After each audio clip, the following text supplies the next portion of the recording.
Adam, have you? I was about to ask her. Have you ever been to rehab, Adam? Have you?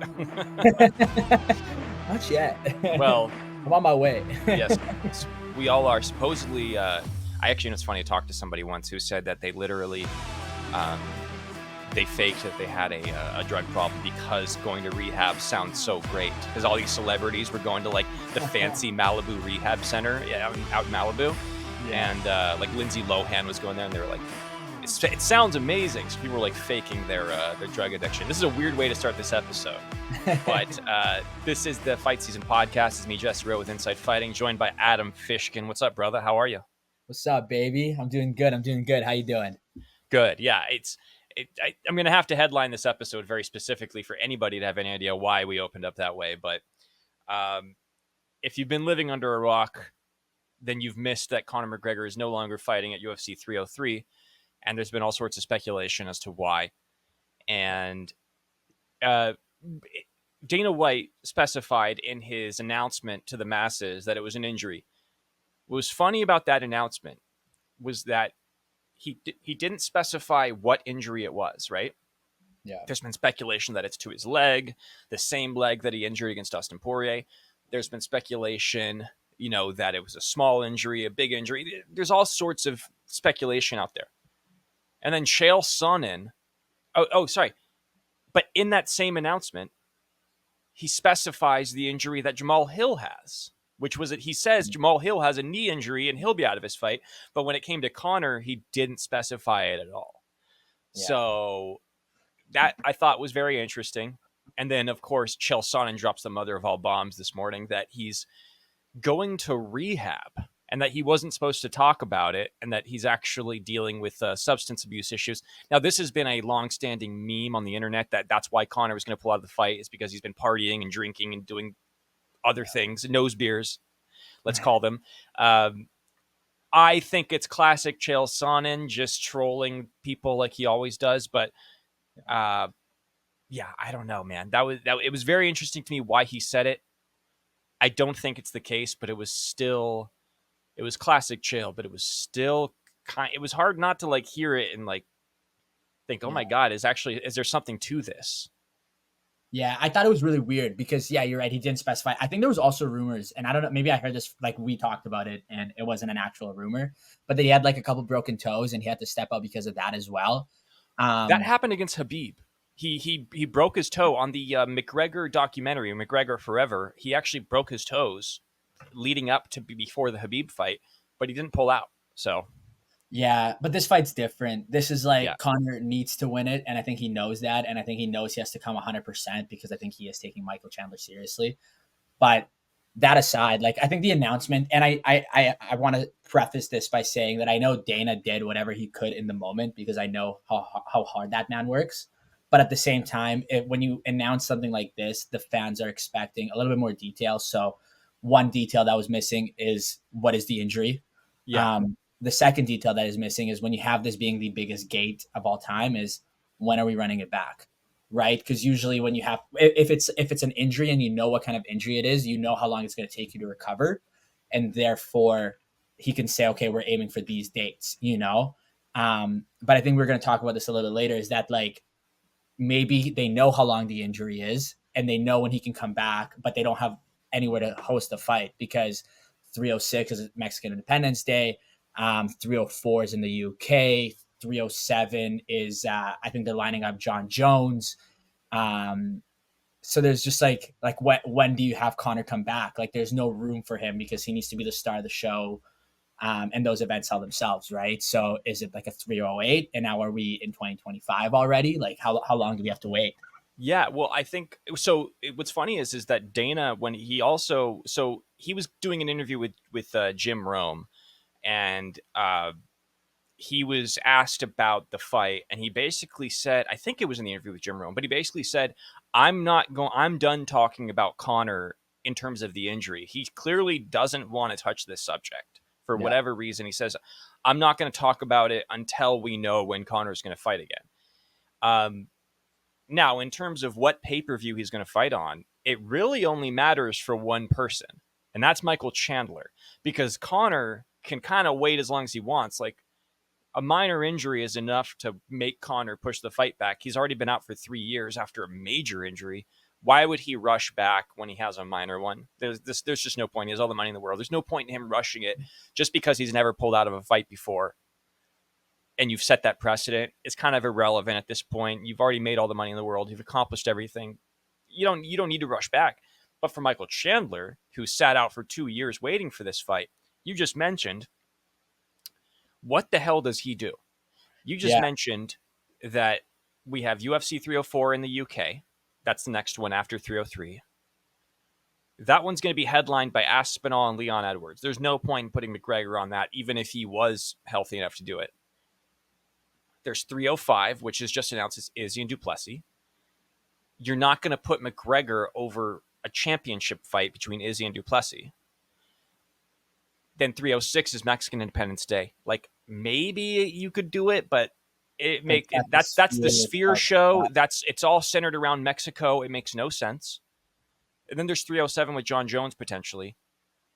You wouldn't. The reason why I wanted to bring this up is you would never put Conor McGregor or John Jones above each other on a card at this point. No, you can't do it. Like, those guys have to headline the card. And this has been a common theme with all Conor McGregor fight cards, is that he generally headlines weak cards because he can sell a card on his own that you can kind of put some weak undercards under there, and then you can save the other big fights for later cards. It's just good business. It would be bad business for them to put John Jones and McGregor together. So then you're talking about 308. Michael Chandler would have to probably wait another 5 or 6 months. Yeah. He could have made $1 million by now, $2 million by now, just by taking a few fights in the interim. Like, he's kind of stuck in the long haul with this. He kind of has no choice but to wait at this point. Yeah, unless another big fight comes about. Like, I think out of all the fights we met, or out of all the pay-per-views we mentioned, UFC 304 would make the most sense. We don't even know if he'll be good before then. But the reason it would make the most sense is because it is UK based. And the Irish fans would make the trip, and it would make it very worthwhile for the UFC, I think. Right. But we don't know if he's ready for that. And then on the Michael Chandler side of things is, I don't even think Chandler knows what he's doing. I think he put out a video like a day or two after the announcement. He was just on a walk, and he's like, "Hey, I've been seeing these messages. Like, I have to rethink things." And he said that himself. So he might be rethinking the fight with Conor. He's looking at his options, right? So he's, for the first time since the first announcement, he's said that he's open to other possibilities potentially. He's doing some soul searching right now for sure, because he was he's been posting some, like, I don't want to call it, like, he's always posting self-help quotes and stuff like that, like very much like motivational speaker content. Like, he's totally going to be like the next he's going to team up with, what's that dude's name, the former Navy SEAL, what's that guy's name? Goggins. Yeah, him and Goggins will have like a podcast one day. Yeah. But he said, don't disrespect me by feeling sorry for me. Yeah. Don't you dare disrespect me. Very much like, it came off to me like it was projection. Like, he's very much like projecting the fact that he's frustrated. He was right there. They were in the 11th hour. They were right there. He had just completed his training camp, his final sparring sessions. Rug gets pulled out from under him. His words, he said, "Rug got pulled out from under me." He's hurting right now. And, he won't let you see it, but he is hurting right now. Yeah. I think he just has to wait it out, because I do think that the UFC will do right by him. They'll still give him the McGregor fight. The question is Conor actually going to fight? Yeah. Because there are still people who believe that he's not. Like Matt Brown was just on MMA Hour today saying, "I don't believe he's ever going to fight again." Yeah. Could be waiting for nothing, He could be. And Dana did say that he has the utmost respect for Michael Chandler, and that he's one of the best athletes he's ever worked with, and that they'll do right by him. Yeah. So I really do think it comes down to Michael Chandler just saying, "This is what I want. Can we make this happen?" And he just has to figure out what he wants at the end of the day. Well, we do, regardless of all this, Conor has never pulled out of a fight before, and that's something that a lot of people were reminding us of. But there is somebody whose pull-out game is very strong right now. Yeah. And that's Khamzat Chimaev, who has pulled out of yet another fight. He pulled out of this Saudi Arabia card that's happening this weekend. And there was all sorts of speculation because he was violently ill, according to Dana White. Mhm. Um, and this has been a common theme with Khamzat, and we're going to get into that. But so everybody thought it was something like really serious, that there was potentially like a some sort of deep-rooted health issue, but turns out it was food poisoning that pulled him out of the fight. Yeah. Now, look, there are obviously varying degrees of food poisoning, but of course, the MMA fan base, when they caught wind of this, they've let Khamzat know that they think that this is kind of weak sauce to pull out of a fight because of food poisoning. Because I think the longest, I don't know if you ever gotten really sick from food poisoning. I went to Mexico 4 months ago, and I got Montezuma's Revenge. It was pretty bad. It's like 2.5 days. It was like 2.5 days of feeling like shit. I don't know if you can pull out of a fight over food poisoning, but there might be something more serious going on here. And yeah, I don't know, man. It's not a good look for Khamzat one way or the other, because especially when you're headlining the Saudi Arabia card, the first ever UFC Saudi Arabia card, it's not good. Yeah. Look, the one thing I'll say is that I hope that whatever it is, that Hamza gets better soon, and that he's feeling better. But if he did pull out due to food poisoning, I'll play devil's advocate. Let's say worst case scenario, he's out for a week, right? Like I for food poisoning specifically, it probably doesn't go much longer than that. Sure, it affects his camp. Sure, he's going up against Whittaker. Like, you just got to do it. I feel like I don't know, like you got to make it happen. You keep pulling out, you keep kind of setting yourself back. You're wasting people's time. You're wasting your own potential. We could have seen a lot more of Khamzat by now, but this is what, his third or fourth time pulling out. I think it's his third. One thing about food poisoning that I will say that could be a real factor in this is, like, you do lose some strength when you go through it, and it's like you feel very weak when you're done with it, and you're sort of like rebuilding your strength up again. So that is a major factor. It could potentially be bad for just the key elements of a training camp, where you nearly need to be strong going into a fight. I will say this: there would have been no issues making weight. That's for sure. He would have made that weight cut, no question about it. Dana White was on the Jim Rome show. I thought his comments about Khamzat were very interesting and very telling. I wouldn't call it frustration on part of the UFC, but definitely like they're definitely in a tough spot when it comes to Khamzat. What he said to Jim Rome was, the problem is we don't really know what's wrong with him. Every time this guy gets close to a fight, I saw video of him on the ground violently ill. He was hospitalized again. He hasn't trained for 3 or 4 or 5 days. I don't know exactly what the number was, but we could not put him into a fight. He was about to say something. He was about to say, every time we try to book him a fight, and then he stopped himself and he kind of shifted gears. I think there is definitely some like questions within the UFC about like how they go forward, because there's also speculation and people who believe that Khamzat can't even fight in the United States because of his ties to the Chechnyan dictator Kadyrov, I think is his name. Mm-hmm. So there's potentially, he might have a visa issue where he can't even fight in the US. And if that's the case, how can you make a guy champion who can't fight in Las Vegas, who can't fight at Madison Square Garden? They're in a tough spot with Khamzat Chimaev right now. That goes beyond just his health issues. Khamzat got COVID in 2020, where he said he thought he was going to die. And ever since then, he's had trouble making weight, and now he has this issue. There seems to be something going on with him. I hope it's nothing super serious, but yeah, it's definitely concerning if you're going to try to like put your eggs in the basket of this guy potentially being a champion, because he's definitely capable of being a champion. Yeah. Well, let me ask you this: like I mentioned, it feels like a lot of wasted potential with Khamzat. Yeah. Do you have any other fighters that come to mind? Like, what other UFC fighters have the most wasted potential of all time, in your opinion? Okay, I know that we discussed this. I'm gonna have to really think about this for a second. Mm-hmm. I got a good one lined up.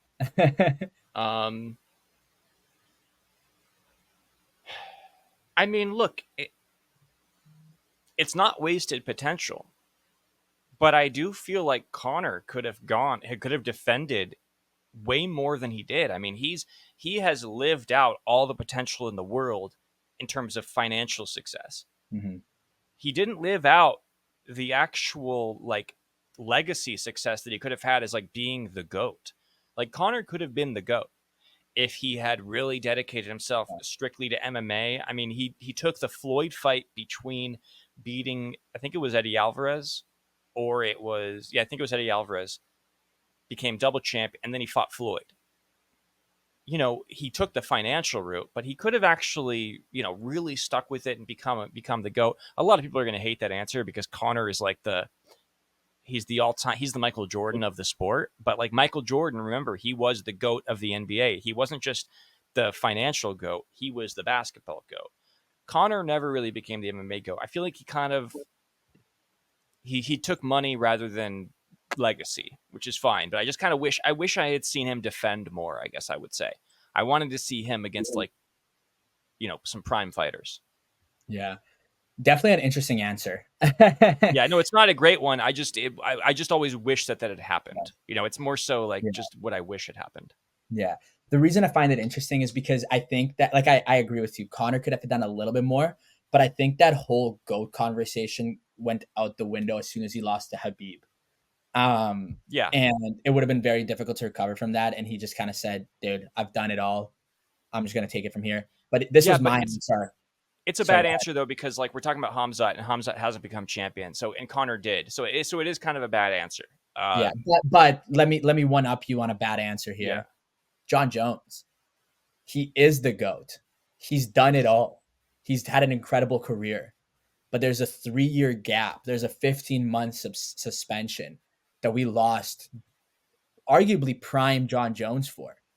And I think that's a waste. I wish we could have seen more of him. I think all the DUIs, I think all the things off, I want to say off the field, but you know what I'm saying? Yeah. That's really what's affected him, you know? And so that's my answer, even though he's still at the top of most people's GOAT conversations. Yeah, I mean, we definitely gave some bad answers to this simply because we have to consider the fact that Khamzat hasn't won a belt, whereas these guys are like, Jon Jones is the GOAT. So it's like, how much better can you get? But I agree with you. The fact that Jon Jones could have done more is a crazy conversation to have, right?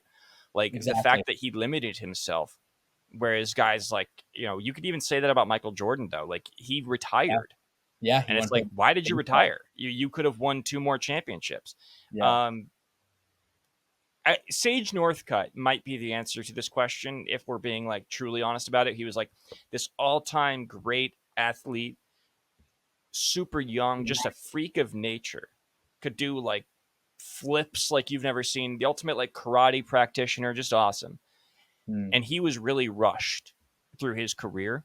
I think that if they had if the UFC had slowed it down and like maybe given him some like weaker competition, also given him more time to fight, kind of what they're doing with Paddy Pimblett right now. I think they're kind of taking it a little slower with Paddy than they did with Sage Northcutt.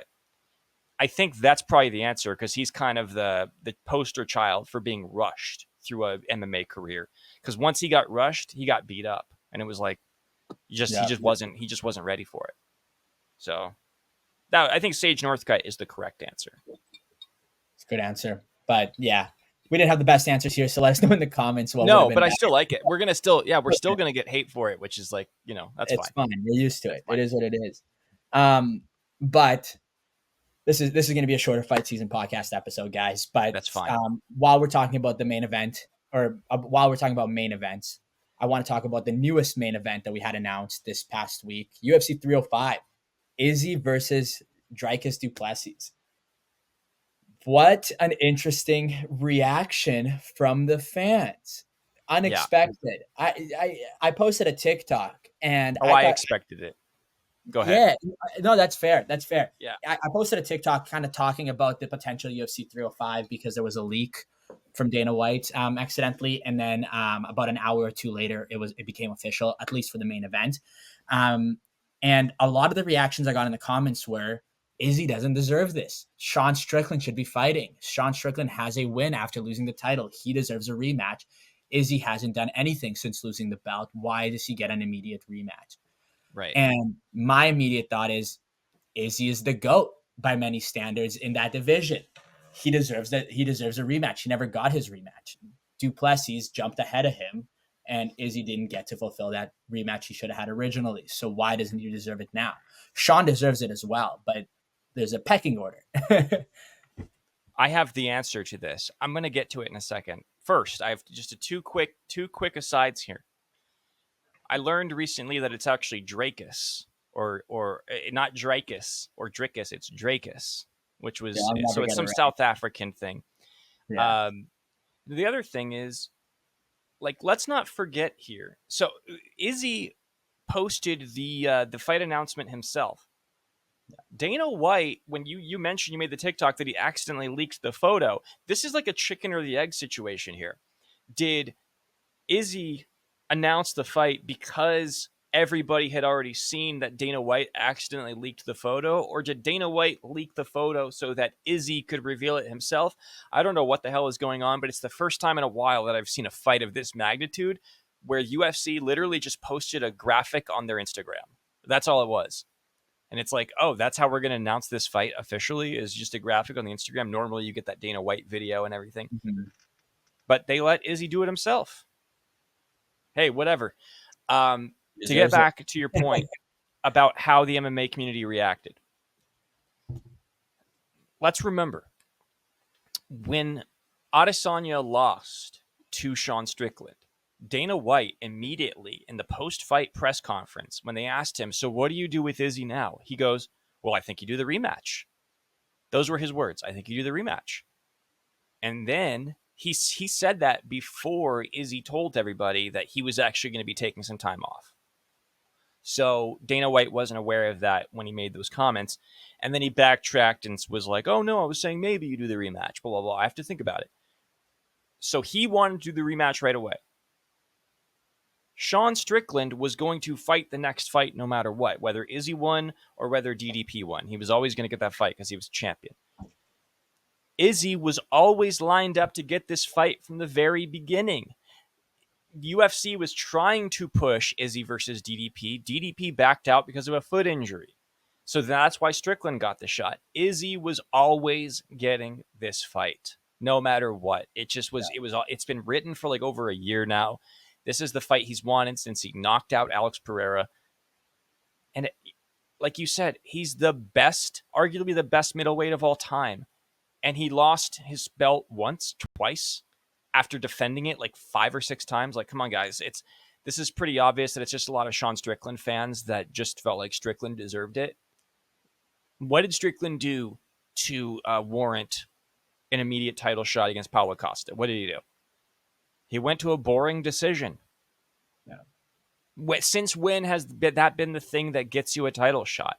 I'm not saying Strickland doesn't deserve it. I'm just saying, like, it's obvious they were going to go with Izzy over Strickland. And then who's going to fight next? It's going to be Strickland. So, like, everybody has to chill out. Strickland will fight next. It's just they have to get Izzy out of the way first. It's been written in the stars forever. It's the reaction was not surprising to me at all. No. They just wanted Strickland to fight because he has like a loyal fan base, people that really love him. Yeah, that's fair. That's fair. Yeah. But I'm pumped for this fight. It's been in the making for so long. I think it all started when DDP said he was going to be the first official African champion. I think that's where I think that's where the beef started. It was bad wording. He said like, I'm the real African champion. Was that it? Like basically like I'm not the real. I'm the first. Because it was Kamaru Usman, Francis Ngannou, and Israel Adesanya, who all have African roots. Specifically, obviously, Ngannou, who was born in Cameroon, and I believe Usman's from Nigeria. Or I could be wrong on this. I'll Google it while you keep going. Yeah, sorry, I don't want to get that wrong. I mean, Ngannou's from Cameroon. So obviously, DDP. What Izzy was saying is that DDP is obviously a real African. But that he chose to be divisive by saying that I would be the first champion from Africa, the first real African champion. And I think that's what DDP like followed up with is that he's the only that out of the 3 of the people you mentioned, Usman, Izzy, and Ngannou, he's the only one who trains in Africa as well. Right. And I think that's what he alluded to. And he said he wants to be the first to bring a fight to Africa, which is interesting because this would have been I know this is a lot to set up on the UFC's side of things, but this would have been the perfect fight to host in Africa Yeah. instead of Perth. Well, because they're trying to set up a PI in Africa, and they're trying to they want to put on an event there.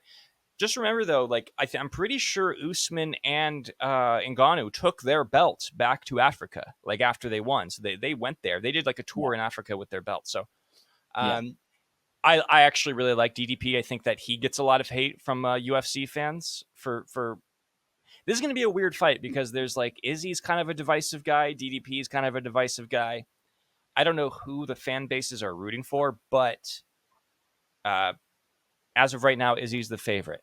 So I'm looking forward to insider betting because that'll be a fun one. Izzy's a slight favorite. I think he's like a -160 on some early betting odds. Look, I think that Sean Strickland paved the way for how to beat Izzy, and I think DDP did what Sean did to Izzy against Sean.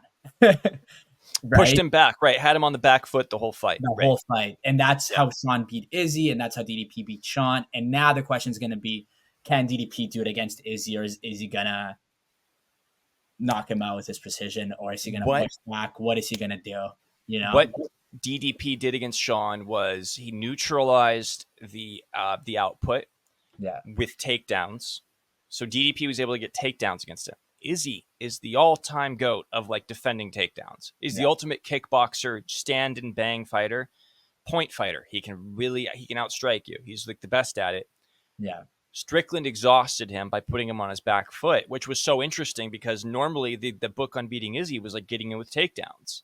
Yeah. And Strickland did it with just like Philly shell boxing, the thing that he does, you know, that pitter patter that he does. Movements. If Izzy can defend those takedowns against like DDP, who's just a tank, I mean, like a physical specimen, it's going to be a great fight. And I think that the buildup is going to be great. I do feel like some of it died down. It's just weird that they took such a weird route to get to this point. It was like supposed to be Izzy got into their cage with him and was calling him the N-word and all that stuff. And then like the fight just died out and now we're back here. It's super weird, but I'm excited for the presser because I think it's going to pick right back up once we get them talking to each other. I know. It's the last time we saw Izzy at a presser, Strickland was talking about his dog fetish. That was a weird press conference. I'm going to be looking forward to some good old fashioned trash talk. So agree, and hopefully we can have. I think we're going to try to line up a DDP interview ahead of time and maybe we'll get some trash talk out of him. But hey, Izzy, if you're watching, we'd love to have you on too. Let's do it. We do. I made a TikTok the night that DDP won about how Drake was placing a bet on Izzy to win. Mm-hmm. And then, the Drake curse thing happened. We got a bunch of South Africans in our comments, in our mentions, and the video went viral. So we do have a lot of fans from South Africa. That's all I'm going to say. Yes, sir. Okay. Well. Anyways, this was another episode of Insider Betting of Fight SZN Podcast. Thank you guys so much. Make sure you guys are subscribe, check us out on Insider Betting. Really quick before we go, who do you got? Who do you think's going to win? Izzy DDP? Yeah. Izzy. It's tough, man. I really don't know. I'm looking forward to this one because this is it's a coin flip for me in my mind. Yeah, it's just so weird. Okay, let's say entertainer real quick. Izzy wins. Yeah. He has to fight Sean next. But then if he beats Sean, does DDP get a rematch? Depends on how big it is. Depends on how soon they can get this Africa PI set up. Because I think that they really want to do this fight in Africa. I think that would be, if you could do this fight in Africa, it'd be the biggest fight of all time. Rumble in the Jungle Part 2. Getting Ngannou and John Jones on there as well. Be huge. Yeah, I don't think there's a snowball's chance in hell that Francis Ngannou will ever step back in the UFC again. Hey, we can only pray and dream, right? And hope. Adam, thank you so much, brother. Thanks for joining me. Next time. All right.